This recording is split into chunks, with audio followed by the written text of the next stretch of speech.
স্বাস্থ্য বিভাগত এটাৰ পিছত এটা বিসংগতি ৰোগীৰ মাজত হাহাকাৰ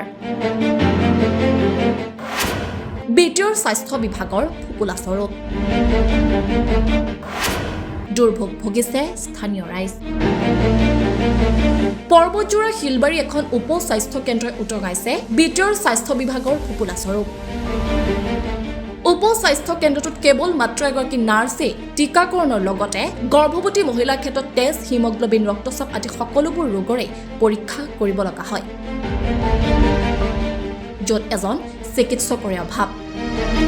যাৰ বাবে স্থানীয় ৰাইজে প্ৰায় 30 কিলোমিটাৰ দূৰ অতিক্ৰম কৰিব লগা হয় যাৰ ফলত বহু অসুবিধাৰ সন্মুখীন হৈছে স্থানীয় ৰাইজ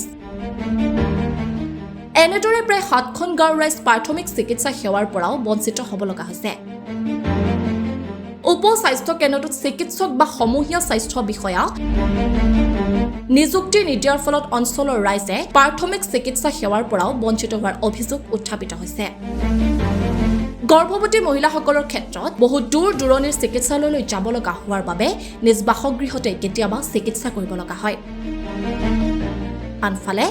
উপস্বাস্থ্য কেন্দ্ৰটোৰ জৰাজীৰ্ণ আৰু অস্বাস্থ্যকৰ পৰিৱেশৰ বাবে যোৱা 9 মাহে বন্ধ হৈ আছে